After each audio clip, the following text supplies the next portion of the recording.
Olá, pessoal! O Papo Legal de hoje, o podcast da UAB aqui de Divinópolis, traz um tema que é muito importante e bastante específico. Os direitos humanos, que não são só dos humanos. A nossa proposta aqui hoje é desmistificar e tirar esse mito por trás dessa história. Por que há tanto tempo a população, a sociedade, entende que os direitos humanos protegem somente as pessoas que estão aí reclusas ou realmente estão aí atrás das grades? Meu nome é Luana Batista, sou presidente da Comissão de Direitos Humanos aqui da subseção da 48ª de Divinópolis e estou aqui hoje com a doutora Eletra Ferreira, o doutor Giovanni Lucas da Silva, para a gente fazer esse papo legal sobre esse assunto aí que é tão interessante. Doutora Eletra, por que você acha que tem esse mito aí, que os direitos humanos, que é só relacionados aos humanos? A lei de execução penal, ela prevê que todos os presos eles têm direito ao trabalho, a acesso à educação e à ressocialização. E a gente sabe que isso nem sempre acontece, raramente. O que a gente tem? É um sistema superlotado e uma violação constante desses direitos humanos que nada contribui para a reintegração desses presos. Em reuniões de cela, por exemplo, que a gente tem o costume de fazer, um dos papéis da Comissão de Direitos Humanos eles falam que é uma terra sem lei, que é literalmente conhecido. Então, a própria sociedade em si, às vezes a própria mídia, o que se divulga realmente, que são números horrorosos, são relacionados que as pessoas privadas de liberdade, infelizmente, acabam aí sofrendo e acometendo maiores violações. O que acontece não é as prisões brasileiras não é uma reabilitação, é uma perpetuação de casos de violência e exclusão. É isso que a gente mais vê. E isso também demonstra, inclusive, nos números de reincidência. Porque imagina um sistema que hoje se encontra falido, que o índice de reincidência ou um crime igual ou maior é muito alto, então é um sistema que não funciona. Justamente porque, em alguns aspectos, também a violação dos direitos humanos acaba implicando aí para que essas pessoas não voltem para a sociedade melhores, né? Porque iguais elas não podem voltar. Por exemplo, no Brasil, nós estamos na terceira maior população carcerária feminina do mundo. E é tão chocante que essas mulheres encarceradas passam é um desamparo, assim, desde a falta de absorvente até o aconchego da família, que elas não têm. Então, talvez seja justamente por isso que as pessoas relacionam tão diretamente a questão dos direitos humanos relacionados aos manos, às minas, às monas, né, e por aí vai.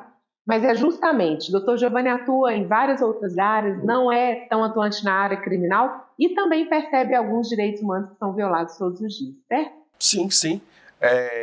Na verdade, algumas pessoas não têm conhecimento, né? A gente vem aqui para esclarecer isso para a sociedade, que todas essas leis, né, são faladas, Estatuto do Idoso, Estatuto da Criança e do Adolescente, né, a LEP, né, que é a Lei de Execução Penal, todas elas derivam da nossa lei maior, que é a Constituição Federal de 1988. Né? Então, ali no artigo 5º da Constituição Federal, que se trata dos direitos e garantias fundamentais dos cidadãos, ali não fala tão somente dos encarcerados, mas de todos os cidadãos brasileiros, né? É uma lei muito ampla, né? A nossa Constituição Federal. Então, ela foi criada para atingir todos os ramos da sociedade. Né? Lógico que sim, né? Hoje que está muito em voga, eu vejo que são dois temas.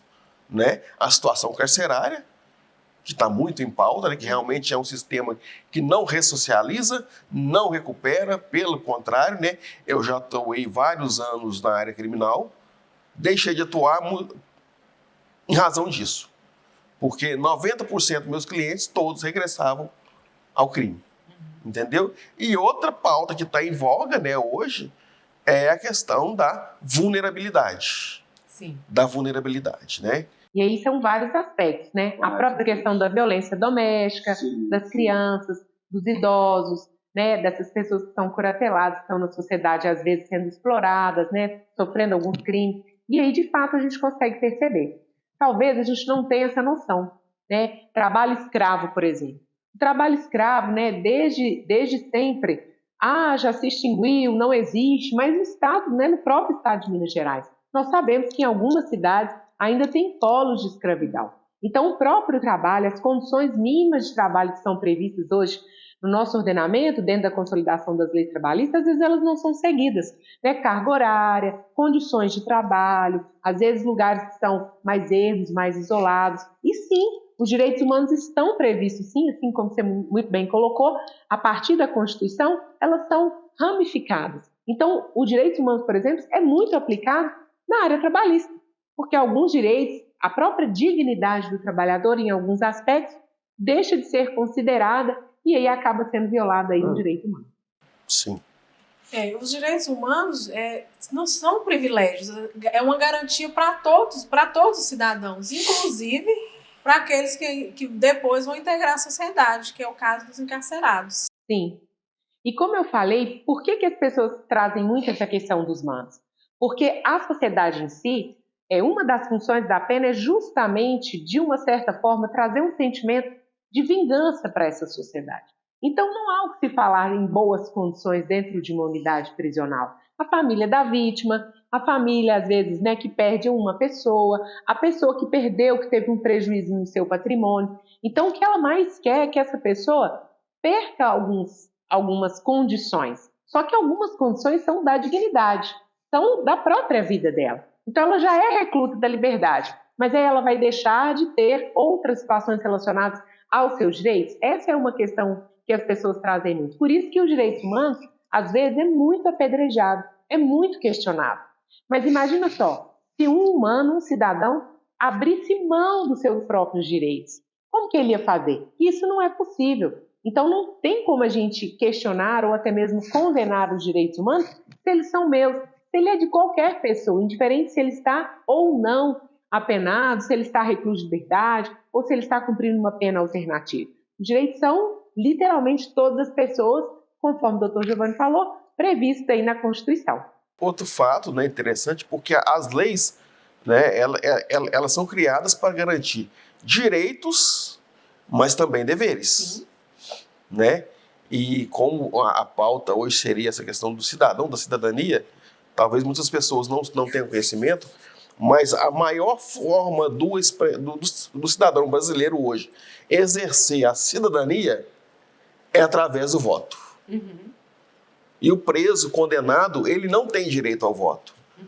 Quer dizer, implicitamente, um preso ele deixou de se tornar um cidadão brasileiro. Sim. Né? Então, são coisas que devem ser revistas, né? Porque não há como você reincluir, reinserir uma pessoa no mundo sem que ela seja pelo menos uma cidadã, legitimamente uma cidadã. Um cidadão. É. Por exemplo, dentro dos direitos das famílias, né? Hoje a gente vê uma série de irregularidades que acontecem, né? Dentro dos lares, violência doméstica, violência patrimonial, e ali também está inserido. Porque um dos direitos humanos previstos é a questão da segurança. Né? Qualquer pessoa hoje, estando ou não apenada, ela precisa de estar segura, de conviver, ir e vir com segurança, sem medo, né? Cometendo alguma ali possibilidade dela ser ou não, infelizmente, né? Condicionada a uma situação ali de risco. Então a segurança é um direito humano hoje previsto. E a gente, às vezes, não consegue aí lidar com isso, principalmente a mulher hoje, né? Devido a todas as situações aquilo que você falou, duas pautas importantes, os encarcerados e as pessoas vulneráveis. Quem são, então, essas pessoas que são vulneráveis aí na nossa sociedade? Por exemplo, numa relação trabalhista, nós temos a parte hipossuficiente e a hipersuficiente. Então, tem o quê? Uma exploração do trabalho. Então, os direitos humanos, ele vai entrar para defender essa parte hipossuficiente. Para essa relação funcionar bem, normalmente ela não vai ser tão equilibrada. Né? A mão de obra vai oferecer ali o seu trabalho, o trabalhador entra com a sua mão de obra e, consequentemente, recebe ali uma contraprestação de um salário, mas aí tem algumas condições para esse trabalho. Ele não pode adoecer, aquele trabalho não pode colocar ele em risco, né? Inclusive sujeitando a que aquele contrato seja rescindido de forma pelo próprio empregado. Receber um salário digno. O próprio teto salarial para algumas atividades, né? Em se tratando, né, de vulnerabilidade, né, a minha atuação específica, né, que eu fui convidado para participar dessa comissão de direitos humanos, seria ligada àquelas pessoas vulneráveis, ligadas intimamente a transtornos mentais decorrentes de abuso de álcool e drogas, né? Hoje não é novidade, né? Não só em Divinópolis, né? Mas eu exemplifico Divinópolis por quê? Divinópolis, os 2 cartões postais da cidade são bocas de fumo, né? Isso para mim é uma situação muito vexatória os políticos da cidade e a questão de segurança pública também deve direcionar uma atenção para isso, né? Porque essas pessoas, elas precisam sim dos direitos humanos. Essas pessoas, elas estão à margem da sociedade, sim, né? E não têm a menor capacidade de tomar qualquer tipo de decisão em razão desse transtorno mental, né, decorrido do abuso de álcool e drogas. Então, assim, é uma ação, né, alguns projetos, né, que nós temos, né, Luana, sim, que talvez com apoio da sociedade, né, do executivo e do legislativo, ou até mesmo da OAB, instalar alguns projetos nessa cidade, né, porque é impossível uma cidade de 250 mil habitantes, né, igual a Divinópolis, você não ter um centro de tratamento para essas pessoas. E o que mais gera, né, quando a gente faz um link, porque atualmente, né, 70% da população carcerária hoje ela está relacionada ou ao crime do tráfico ou à dependência química. Então são alguns elos, né, que vão sendo constituídos. Os direitos humanos que não são respeitados em alguns locais, em algumas áreas, eles acabam indo parar. Então um marido, por exemplo, que não respeita o direito humano, ele acaba indo para o cárcere. Um dependente químico que não consegue ali recurso para prover a sua própria dependência, acaba indo para o cárcere. Então, todo esse contexto, né, dessa violação, tanto que é importante. E igual a doutora Eletri falou, os direitos humanos não são privilégios. Ele está previsto na Constituição para eles serem atendidos. E aí, o nosso papel, inclusive, da comissão é de desmistificar essa ideia, né?